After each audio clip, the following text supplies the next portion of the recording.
তো উনিও আমাকে সেভাবে ঠিক সাপোর্ট দিয়েছে বলে আমার মনে হয় যে জুলি এবং শান্তর যে কেমিস্ট্রিটা সেটা অনেক সুন্দরভাবে স্ক্রিনে ফুটে উঠেছে। প্রিপারেশনটা সবার আগে ছিল যে অনেক ওয়েট লস করতে হবে, সেটা সুন্দর দেখাতে হবে, তো সেই চেষ্টা ছিল। আর রাফির সঙ্গে আমি অনেকবার বসেছি, আমরা স্ক্রিপ্ট নিয়ে কথা বলেছি।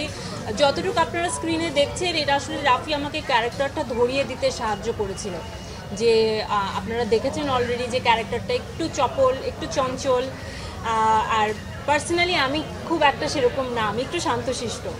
তো রাফি বলেছে যে ওই জায়গাটা দেখাতে হবে। তো আমরা যখন বসছিলাম যে আচ্ছা এই সিনটা আমরা এভাবে করতে পারি, সেভাবে করতে পারি, তো তখনই আসলে আমি মনে হয় আমার ক্যারেক্টারের নাম জুলি, সো জুলির পালসটা আমি বুঝতে পেরেছিলাম।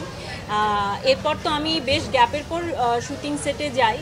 তো প্রথম দিনই আসলে রাফি আমাকে প্রথমে যে স্ক্রিপ্টটা ছিল আমি আসলে একদম যেই রাফির মনে আছে কিনা জানি না, যে স্ক্রিপ্টে যেই ডায়লগগুলো আমি ঠিক সেভাবেই ডেলিভার করছিলাম। তো রাফি বলছে খুব মেকানিক্যাল শোনাচ্ছে, এইভাবে না, এটা তুমি নিজে যেভাবে নিজের মতো করে স্পন্টিনিয়াসলি যেভাবে বলতা, জুলি যেভাবে বলতো সেভাবে বলো।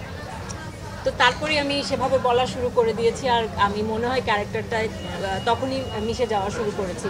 রাফির সাপোর্ট ছিল, শাকিব খান আমাকে সেইভাবে হেল্প করেছে। He is a very big star, ওনার 25 বছরের ক্যারিয়ার, কিন্তু উনি আমাকে এক মুহূর্তের জন্য বুঝতে দেয়নি যে এটা আমার দ্বিতীয় ফিল্ম।